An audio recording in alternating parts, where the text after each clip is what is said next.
मुंसिफ जोहार में आप सभी का स्वागत है। मैं हूं आपके साथ आपका मेजबान रहीम अहमद खान। नजर डालेंगे रियासत झारखंड की तमाम बड़ी खबरों पर। आगाज हेडलाइंस के साथ करेंगे। बिल बकाया होने पर डेड बॉडी को देने से मना नहीं कर सकते अस्पताल। यह फैसला झारखंड में भी लागू। लोगों ने मंत्री इरफान अंसारी का शुक्रिया अदा किया।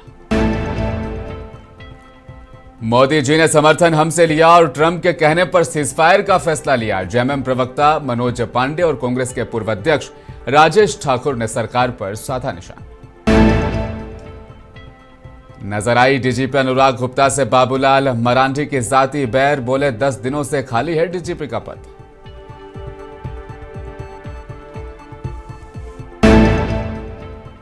और नक्सल प्रभावित देवरिया तहसील के लोग 3 महीने से अंधेरे में जी रहे। बिजली जॉइंटेड किट खराब हो जाने के 3 महीने के बाद तक भी नहीं कराया गया दुरुस्त। झारखंड सरकार ने आम जनता के हित में एक बड़ा और ऐतिहासिक फैसला लिया। अब इलाज के दौरान किसी मरीज की अगर मौत हो जाती है तो इस पर निजी अस्पताल बकाया बिल का हवाला देकर डेड बॉडी को यानी शव को नहीं रोक पाएंगे। यह आदेश अब राज्य भर में लागू कर दिया गया है। राज्य के स्वास्थ्य, चिकित्सा, शिक्षा और परिवार कल्याण मंत्री डॉक्टर इरफान अंसारी ने जामताड़ा स्थित अपने आवासीय कार्यालय पर प्रेस कॉन्फ्रेंस कर इसकी जानकारी दी। उन्होंने कहा कि patient rights and responsibilities charter के तहत यह आदेश सभी अस्पतालों पर लागू होंगे। मंत्री ने बताया कि ऐसे कई मामले सामने आए जहां गरीब परिवार इलाज के दौरान अपने परिजनों को खो देते हैं, लेकिन बिल चुकाने के मजबूरी के कारण शव को अस्पताल से नहीं ले जा पाते। अब इस अमानवीय स्थिति पर लगाम कस दी गई। इस मौके पर लोगों ने भी मंत्री का जमकर शुक्रिया अदा किया। और एक ऐतिहासिक निर्णय, एक फैसला राज्य हित में हमारा विभाग लेने जा रहा है। मैं आप सबको इसलिए मैं प्रेस में बुलाया हूँ आज सबको, आप लोगों को, क्योंकि आए दिन आप देखते होंगे कि पहले तो मैं आपको बता दूं कि जब से आदरणीय हेमंत सोरेन जी, राहुल गांधी जी ने मुझे जवाबदेही दिया हेल्थ में, तो मंत्री बनने के बाद मेरा पहला निर्णय था कि जो पेशेंट एडमिट होते हैं हॉस्पिटल में और इलाज के क्रम में जब उनकी मौत हो जाती है तो जो प्राइवेट हॉस्पिटल हैं वो बॉडी को रिलीज तब तक नहीं करते हैं जब तक उनका बकाया बिल का भुगतान ना हो जाए। मैंने निर्देश दिया था, मैंने मौखिक कहा था कि वैसे हॉस्पिटल जिसको हम लोग मान्यता देते हैं, सरकार अगर आपको एनओसी दे दी है तो आप प्राइवेट हॉस्पिटल तभी आप चला सकते हैं। तो ऐसे में आपको बॉडी रखने का अधिकार नहीं होना चाहिए। आप बॉडी रखते हैं, गरीब आदमी का इलाज होने कर मरता है, उसके बाद 1 दिन 2 दिन कहते कि नहीं पैसा लाओ, और गरीब आदमी जो है वो थक हाक कर या तो अपना घर का पत्नी का जेवर बेच देता है, या तो जो पशु है वो बेच देता है, या फिर ज़मीन बेच देता है। उसके एवज में एक तो जान चली गई, दूसरा की बॉडी लाने के लिए पैसा देना पड़ रहा है। जामताड़ा के कर्माटांड रोड स्थित पाकडी में आज एस मोटर्स शोरूम का उद्घाटन किया गया। झारखंड के स्वास्थ्य मंत्री, जामताड़ा से विधायक डॉक्टर इरफान अंसारी ने फीता काटकर शोरूम का इफ्तिताह किया। शोरूम में कई कंपनियों की नई और पुरानी गाड़ियों की पूरी रेंज उपलब्ध है। उद्घाटन समारोह के दौरान मंत्री अंसारी ने कहा कि यह शोरूम जामताड़ा की तरक्की के लिए एक बेहद अच्छा कदम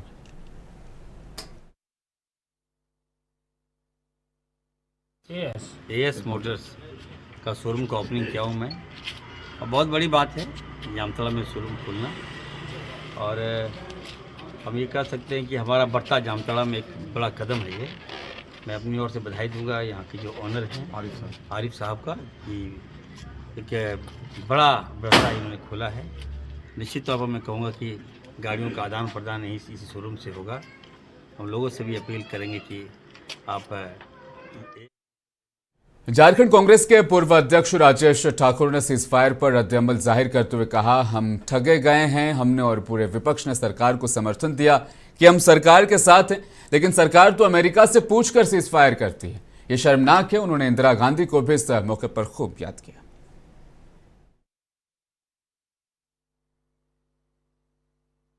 देखिए, जिस तरह से सीज फायर की घोषणा हुई और जिस तरह से पाकिस्तान द्वारा हमला जारी है, उससे ये लग रहा है कि कहीं न कहीं हम ठगे गए हैं। प्रधानमंत्री जी को ये बताना चाहिए कि किसके कहने पर आप ठगे गए या देश ठगा गया।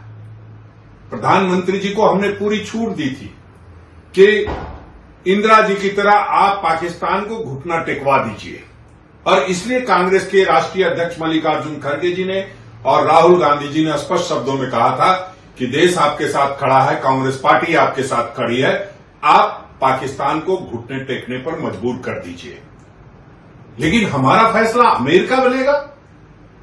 एक हमारी नेता इंदिरा गांधी थी जिन्होंने अमेरिका को आंख से आंख में मिलाकर के बात करने की हिम्मत की थी और अपने आगे घुटना टिकवाने का काम किया था पाकिस्तान को, और पाकिस्तान को दो टुकड़े में बांटने का काम किया था। आज सभी लोग वहीं इस पूरे मामले पर झारखंड मुक्ति मोर्चा के प्रवक्ता मनोज पांडे ने सीजफायर को लेकर मीडिया से बातचीत में कहा कि अमेरिका हमारे देश के फैसले लेगा।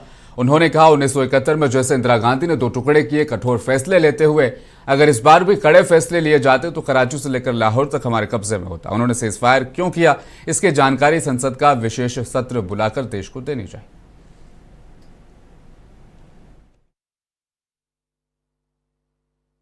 तो ऐसी स्थिति आ गई भारत की, हम इतने कमजोर और मजबूर हो गए कि हमारा फैसला अब अमेरिकी राष्ट्रपति करेगा। तमाम देश के लोगों ने यह उम्मीद बना रखी थी कि इस बार 1971 रिपीट होगा। इंदिरा गांधी की याद सभी को आ रही थी और कड़े फैसले लेने की बात हो रही थी। निश्चित रूप से हमारे सेना का शौर्य और पराक्रम, कई एक ऐसे पहले भी उदाहरण भारतीय सेना दे चुकी है। इस बार भी सरकार अगर अडिग रहती तो हम लाहौर कराची सब फतह करते, बलूचिस्तान अलग होता, पीओके अपने कब्जे में होता। परंतु उनके जज्बातों के साथ खेलते हुए उनके हौसलों को पस्त करने का काम केंद्र की सरकार ने किया है। अमेरिकी राष्ट्रपति कौन होते हैं फैसला लेने वाले? वो भी पाकिस्तान जैसे देश के साथ युद्ध विराम। बीजेपी प्रवक्ता प्रतुल शाहदेव ने सीजफायर पर और भारत पाकिस्तान टकराव पर बात करते हुए कहा, हम कभी भी वॉर नहीं चाहते थे, हम सिर्फ आतंकवाद को टारगेट कर रहे थे। उन्होंने सीजफायर पर कहा, हमने अपनी शर्तों पर सीजफायर किया है।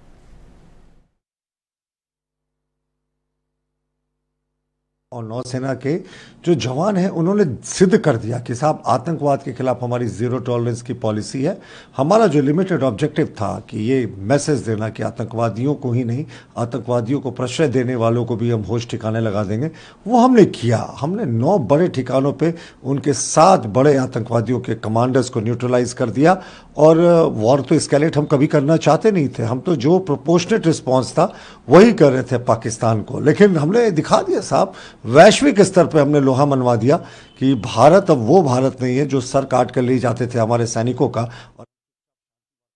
झारखंड प्रदेश अध्यक्ष बाबूलाल मरांडी ने एक बार फिर से सरकार को आड़े हाथों लिया और डीजीपी अनुराग गुप्ता से उनके जाती बैर भी झलक कर सामने आए। राज्य में बीते 10 दिनों से डीजीपी का पद खाली रहने पर बाबूलाल मरांडी ने सरकार पर निशाना साधा। उन्होंने कहा, सरकार ने निर्लज्जता के सभी हदें पार कर दी। झारखंड देश का पहला ऐसा राज्य बन गया जहां बीते 10 दिनों से डीजीपी का पद खाली और जो डीजीपी जैसे काम कर भी रहा है वो बिना वेतन के सेवा दे रहा है।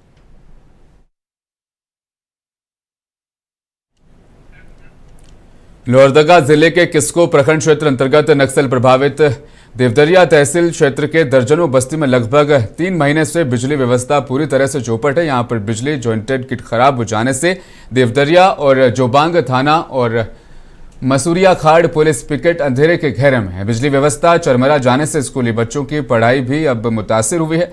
ग्रामीणों और पुलिसकर्मियों और किसानों को काफी परेशानियों से गुजरना पड़ रहा है। इलाके के लोगों के द्वारा बिजली व्यवस्था बहाल कराए जाने को लेकर बिजली विभाग से लगातार गुहार लगाई जा रही है, लेकिन बावजूद इसके अब तक कोई भी पहल नहीं की गई।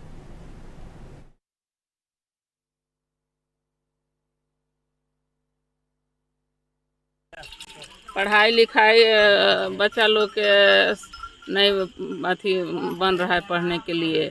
लाइटें नहीं है, माटियों तेल मिलता था तो वो बिजली के चलते वो गोल हो गया, नहीं मिल रहा है। लैंप बत्ती भी नहीं मिल रहा है, माटी तेल नहीं तो कैसे बच्चा लोग पढ़ेगा। एरिया में पढ़ाई लिखाई के लिए बहुत दिक्कत हो रहा है, बाल बच्चा अनपढ़ जैसा हो रहा है। क्या करेंगे, लाइन रहेगा तब ना पढ़ाएंगे। लाइट बात कुछ है ये नहीं है, कितना हम लोग सोलर खरीद नहीं सकते तो फिर लाइन काहे के लिए लेते। यही सब बात है। हम लोग को खेती बाड़ी भी पटा लोहारदगा के सुदूरवर्ती एवं घोर नक्सल प्रभावित पेशरार प्रखंड क्षेत्र में बीती रात्रि लगभग 9 बजे कुदरत का एक बार फिर से गरीबों के ऊपर कहर टूट कर गिरा। इससे दर्जनों गरीबों के सिर छुपाने की अब उनको चिंता सता रही है। बताते चले, देर रात मौसम का मिजाज जब बदला और झमाझम बारिश हुई तो साथ जोरदार आंधी और तूफान भी लाई, जिससे पेशरार थाना इलाके के जवाखाड़ निवासी जौन तिर्की के एडवेस्टस मकान को उड़ा ले गया, जिससे गरीब परिवारों को लाखों रुपए का आर्थिक नुकसान पहुंचा है और बेघर हो चुके हैं।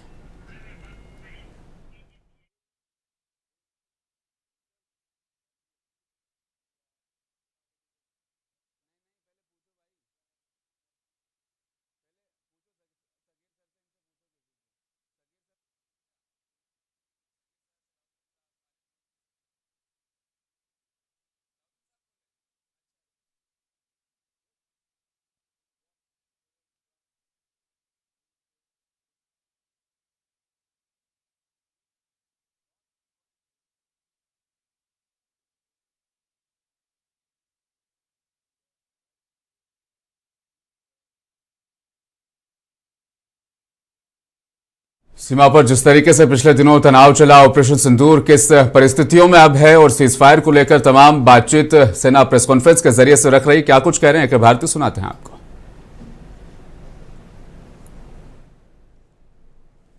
Please have a look at this red building, the series of buildings out here, and this empty ground. Next. If you relate, the empty ground is here, and you see this is the first weapon that is impacting. This is the impact point number 1 on Muridke training camp with our precision guided weapon on early morning 7. Next please. Keep your eyes glued for the second weapon coming in and the second impact on the selected target point. Next slide please.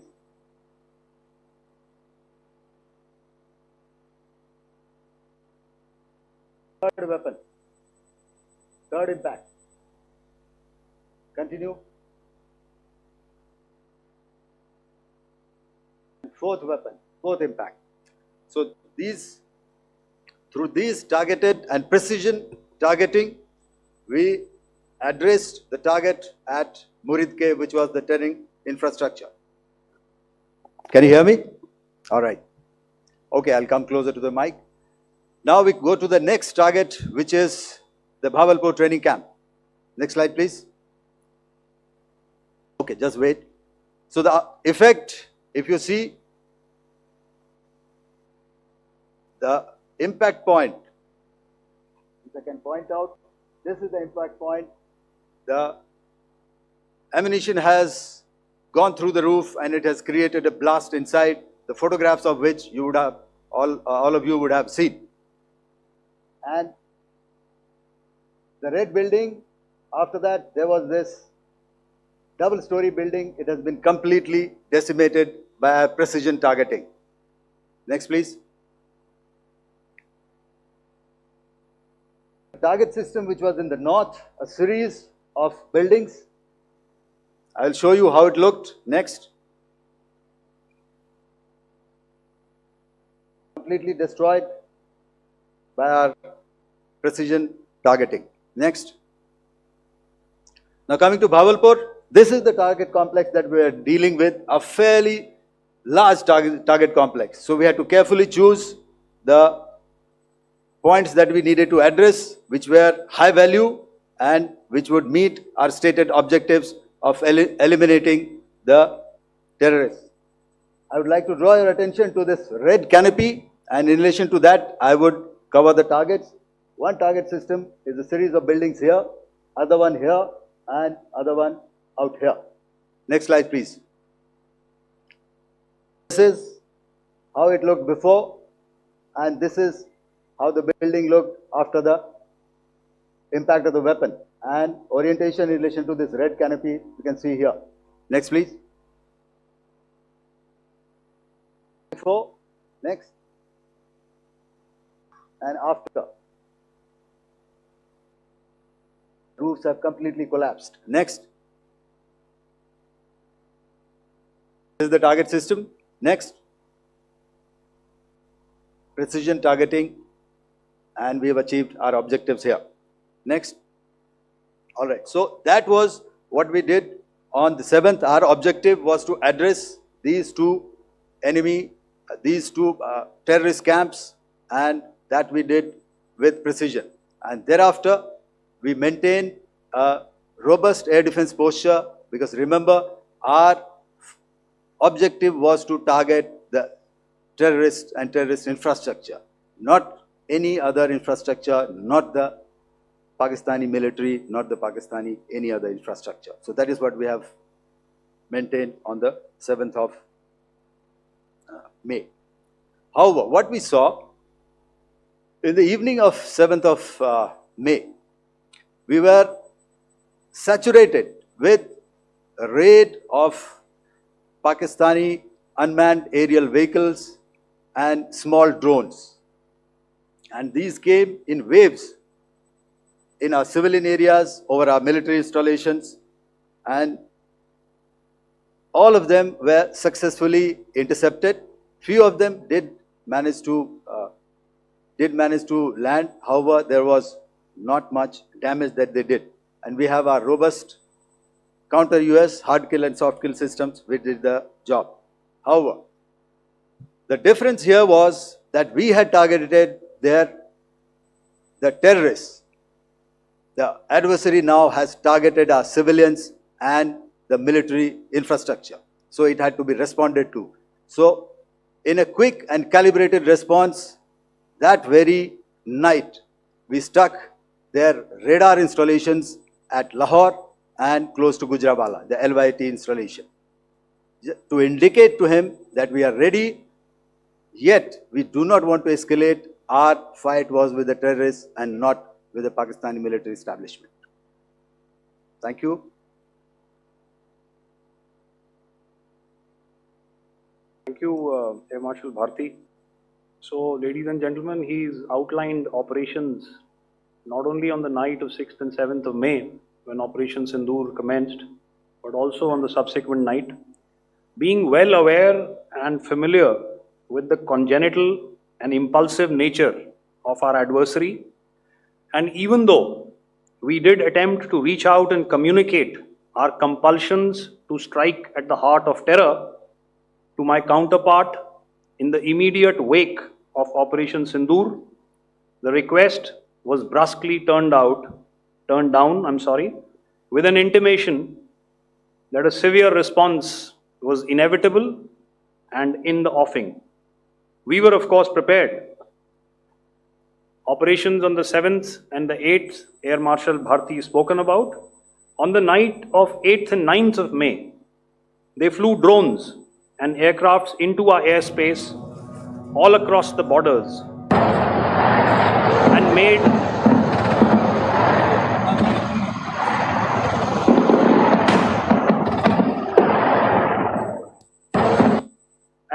largely unsuccessful attempts to target numerous military infrastructure. Violations on the line of control by Pakistan also commenced yet again and precipitated into fierce RT engagements. The air operations on the night of 8th and 9th of May, I'll yet again request the DG Air Operations to cover.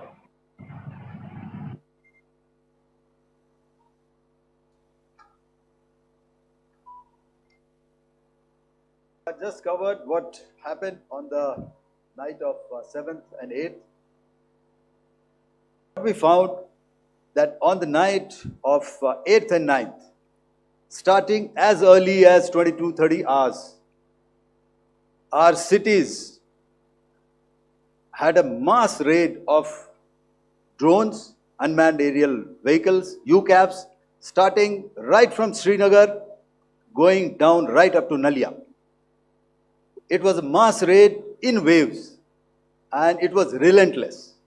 However, we were prepared and our air defense preparedness ensured that there is no damage on ground or to any of the intended targets that the enemy might have planned for. The difference between 7th night and 8th night was that on 7th night he sent in his class of UAVs, however, these UAVs can go some distance, they are armed. However, on the 8th, less numbers of armed UCAVs were there or UAVs were there, and more numbers of quadcopters, maybe for surveillance or just for harassment of civilians. This continued till midnight. Our air defense preparedness ensured that there was no damage on the ground, either to the military installations or to the civilians. However, the enemy had yet again shown that he wanted to up the ante and he wanted a fight, and we were up to the task. In a measured and calibrated response, we once again targeted his military installations, which included his SAM sites at Malirkant. This also included his surveillance radar sites at Lahore and close to Gujranwala. These were suitably addressed, and thereafter his drone attacks continued even till morning, which we countered, and during the daytime there was some respite. Here I would like to bring out another aspect. What we found was that while the drone attacks were being launched from somewhere close to Lahore, enemy had allowed his civilian aircraft to also continue to fly out of Lahore. Not only his own aircraft, but international passenger aircraft, which is quite insensitive, and we had to exercise extreme caution, even at the cost of some tactical disadvantage, to ensure that there is no damage to any of the civilian aircraft. And this was also brought out in our press briefing during the day. So I will now hand over to my colleague to cover the events of 9th onwards. On land, we also undertook certain measures such as deployment of air defense and electronic warfare assets to establish an integrated grid with the Indian Air Force, and I have seen and heard some of you wax eloquent about the benefits of such an architecture when it comes to negating and combating air intrusions. We also carried out deployment to include movement of our forces in the land, sea and air domains. The night of the 9th and the 10th of May saw similar intrusions by drones and aircrafts, and this time there was a concerted effort to target airfields and some very, very important logistic installations, albeit yet again unsuccessful and denied gallantly and efficiently, I must say, by the integrated Indian Air Force and Indian Army Air Defense. We further strengthened our deployment and also initiated some pressure points to send a very clear and unambiguous message to the other side to desist from any misadventures on land. Some of the airfields and dumps saw repeated attacks in waves from the air. All were thwarted. The Pakistan Army has reported to have lost approximately 35 to 40 personnel in artillery and small arms firing on the line of control between the 7th and the 10th of May. What the other side had probably also not reckoned with was the speedy and precise turnaround and hit back by the Indian Air Force. And I will yet again ask Air Marshal Bharti to speak about these significant and game-changing strikes. I will thereafter request Vice Admiral Pramod, my colleague and Director General of Naval Operations, to tell us about some very telling naval maneuvers in the Arabian Sea that exerted pressure on the night of 9th and 10th of May. Over to you, sir. Commencing about 2000 hours, that is 8 p.m. local time, on 8th of May, several Pakistani unmanned aerial systems, drones, combat vehicles attacked multiple IF bases. These included Jammu, Udhampur, Pathankot, Amritsar, Bhatinda, Nal, Dalhousie, Thois, Jaisalmer, Uttarlai, Falodi, Nalia. These were almost simultaneous and they came in waves. All our AD guns and other systems were waiting for them. All these waves were neutralized by our trained crew using the air defense systems that they have, and also some of them were utilized using our legacy systems like Pechoras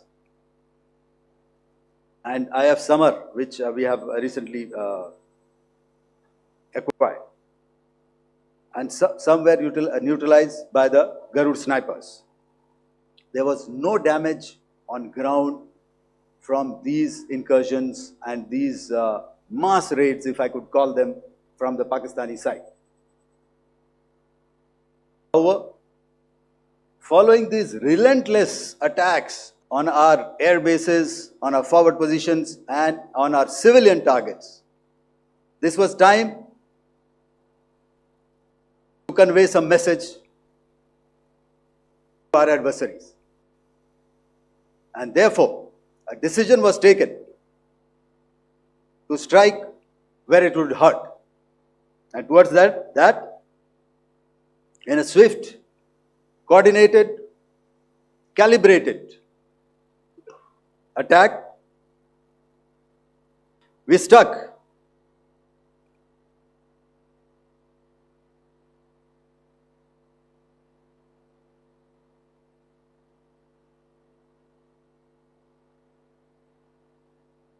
जानकारी दी गई। तमाम तर जो report है वो यहाँ पर पेश की गई, रखी गई, जिसमें साफ तौर पर एक बार फिर से एयर मार्शल ए.के. भारती ने इस बात का क्लेम किया कि हिंदुस्तान ने सिर्फ और सिर्फ आतंकवाद के अड्डों को निशाना बनाया, आतंकवाद के ठिकानों को निशाना बनाया, टारगेट के कौन कौन से पॉइंट थे, तस्वीरों के साथ, वीडियोग्राफी के साथ, तमाम वो चीज़ें उन्होंने प्रेस कॉन्फ्रेंस में रखी है। और सबसे बड़ी बात, डीजीएमओ ने साफ तौर पर यह क्लियर किया है कि जो हिंदुस्तान की तरफ से ऑपरेशन सिंदूर चलाया गया था 6 से 7 मई की रात का, जो ऑपरेशन सिंदूर में जिस तरीके से पहला अटैक किया गया था उसमें 100 से ज़्यादा आतंकी मारे गए हैं। प्रेस कॉन्फ्रेंस के जरिए से डीजीएमओ ने ये पूरी जानकारी साझा की है। फिलहाल खबरों में इतना ही, बने रहें मुंसिफ टीवी के साथ।